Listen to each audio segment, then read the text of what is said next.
Understanding company structures under the Companies Act, 2013. Curious about how companies are structured? Let's dive into the fascinating world of company classifications under the Companies Act, 2013. First stop, chartered companies. These were formed by a royal charter and are now pretty much obsolete in India. They had monopoly rights, limited liability, and ran their own show. Sounds cool, right? And while companies like the RBI and LIC carry their legacy today, they've evolved into statutory corporations. Now let's talk about statutory companies. These are formed through a special act of Parliament or state legislature.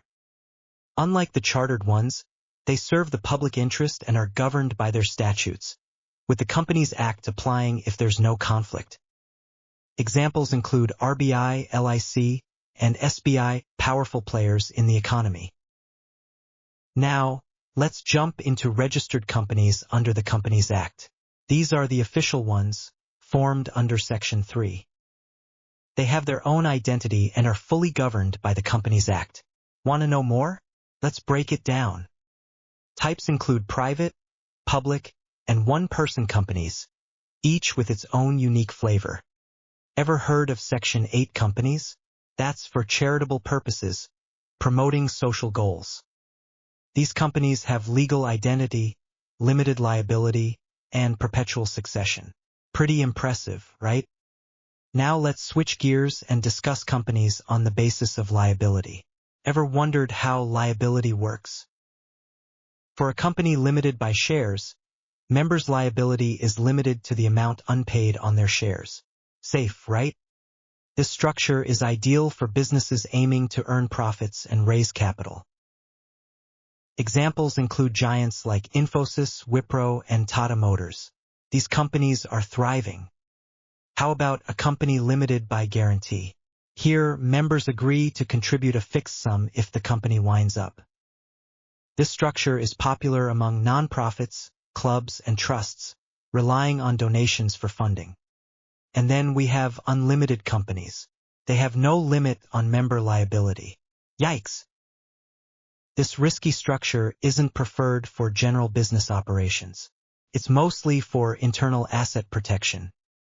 Let's now explore company classifications based on membership. Ever thought about public versus private? Public companies offer shares to the public and have no limit on members. They can even list on stock exchanges. With a minimum of 3 directors and 7 members required, the sky's the limit. Now, what about private companies? They restrict share transfer and prohibit public invitations. With a minimum of 2 directors and members capped at 200, they enjoy lighter compliance demands. Examples? Think of Zoho Corp and Infosys BPM. They're making waves in the tech space. We can't forget about small companies. These have restrictions on paid-up capital and turnover. With a paid-up capital of 24 crores or less, they enjoy simplified compliance rules. What about one-person companies? They have just 1 member but pack a punch with limited liability. Great for startups, but if they exceed certain thresholds, they must convert to a private or public company. Let's switch gears and talk about companies based on capital. Are you ready? First up, we have listed companies. These are the big players whose securities are listed on stock exchanges. They can be public or even private if their debt is listed. Compliance with SEBI is mandatory. Think Infosys and HDFC Bank. They're making news regularly. Unlisted companies, on the other hand, aren't listed on stock exchanges.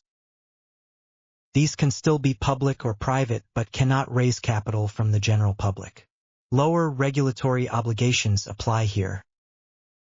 Now let's explore control-based classifications. What if I told you about holding companies? A holding company controls 1 or more subsidiaries but doesn't always manage them daily. It holds investments for strategy, taxes, or diversification.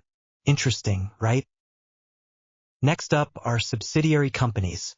These are controlled by a holding company that owns more than 50% voting power. They can be wholly or partially owned. This makes for a powerful corporate family. Then we have associate companies. They have significant influence but don't quite control. They usually hold 20 to 50% of voting power and are often part of collaborative projects. Alright, on to some special categories. What is a government company, you ask? These companies are at least 51% owned by the government and have separate legal identities. Examples include BHEL and ONGC, pillar companies of the Indian economy. What about foreign companies? These are incorporated outside India but operate here too.